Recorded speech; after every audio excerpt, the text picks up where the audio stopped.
is the Channel 2 News Late Edition.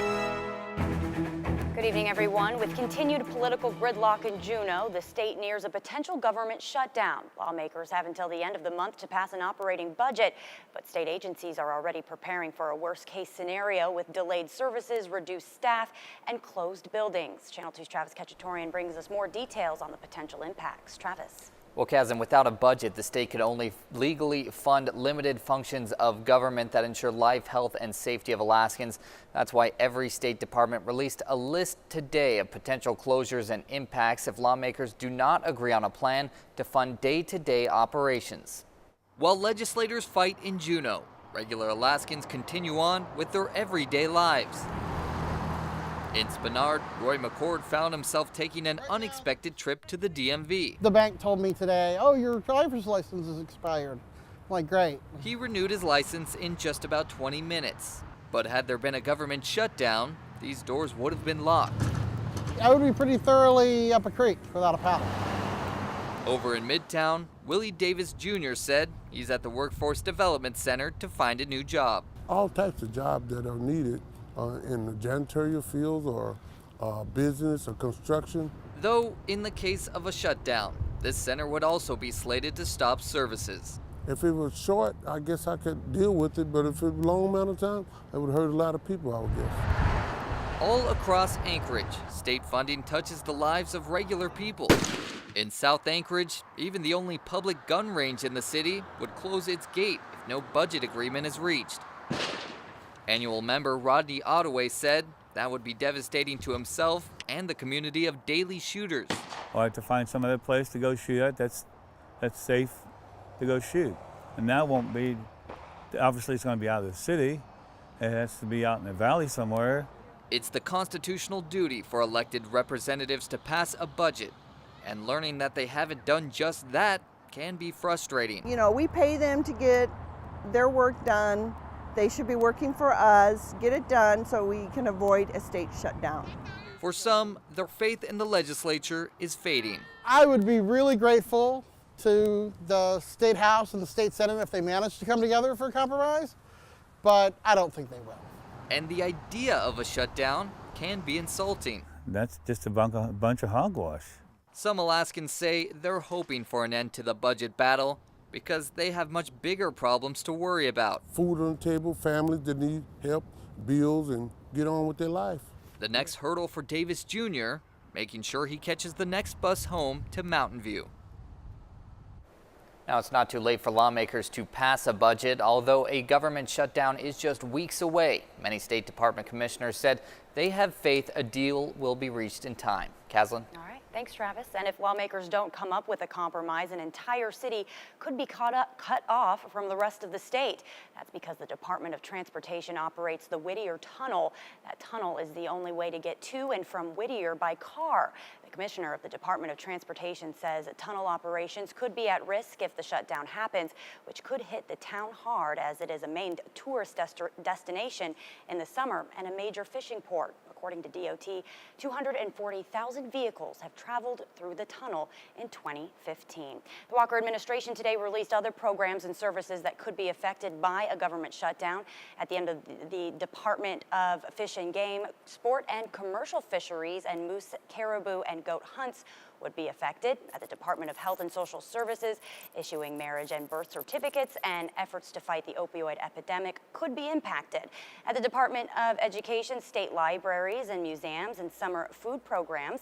And at the Department of Natural Resources, which means park rangers and campground hosts, could be affected, as well as timber and land sales and oil and gas leasing. For a complete list of impacts, you can head to KTUU.com. A young teen shot while in the car with his family remains in the hospital tonight. A day after the shooting happened on an Anchorage street, a close friend of the family is calling for solutions to violence in the city. Channel 2's Dan Carpenter is live in the area where police say the shooting happened. He has an update on the teen's condition and the call for action. Dan. Kaslin, Anchorage's latest shooting victim is only 14 years old. He was seriously injured here on Boniface Parkway just before DeBar Road. He had to undergo emergency surgery. I spoke with a former football coach of his who is not only in shock but has concerns for other children in the community. He was with his dad and with his sibling in their car. It was an early morning drive down Boniface Wednesday as a family approached a bar. Police say at least one shot was fired from an unknown vehicle, hitting a 14-year-old boy. We're not certain on all the information, but it does seem to be a random act of violence. As police investigate the motive, those close to the victim pray for his recovery. Just hoping for all the best as far as healing and just making sure he gets out of the serious issues as far as his health and making sure the surgeries are successful. Mao Tosi coached the boy in football from the 4th grade on. He played football with my son, so he's 14 years old. He's same age as my son, so I see my son. A teen with plans to continue to play football in high school. You know, with the rise in violence in our city, we see where it's impacting that. Even as parents, the last thing we ever want to see is any of our children get hurt. So that concern continues to be not only for myself, but for all kids in our community and our city. Tosi has been involved in many community conversations about violence, but says there seems to be no solution in place. There has to be a commitment on all sides, whether political, law enforcement, education, all of us. As a father of 5, Tosi sees the value of having healthy outlets as a prevention tool.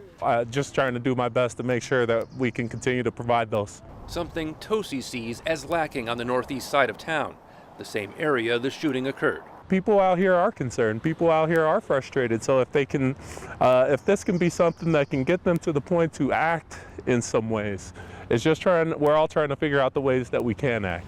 Yeah. All right, guys. We'll see you guys. A father who says he hasn't lost hope and issues a challenge to find solutions to the violence.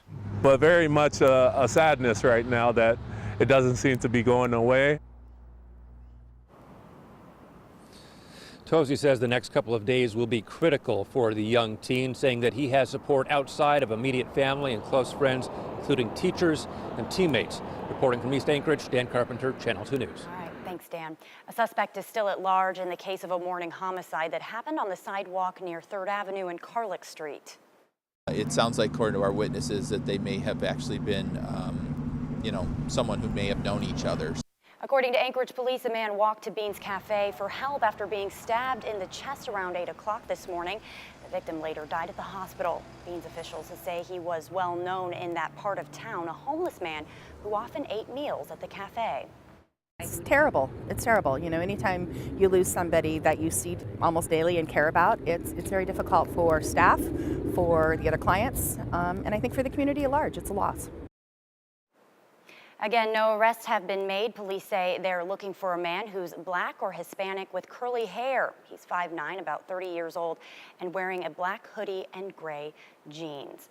A wildfire burning in southwest Alaska continues to grow tonight, with forestry officials expecting it to reach a nearby village.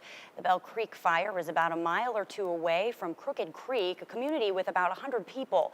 While the head of the fire is moving away from the village, officials say the blaze is backing towards it. They say it could hit Crooked Creek within a few hours or a couple of days if the winds stay the same.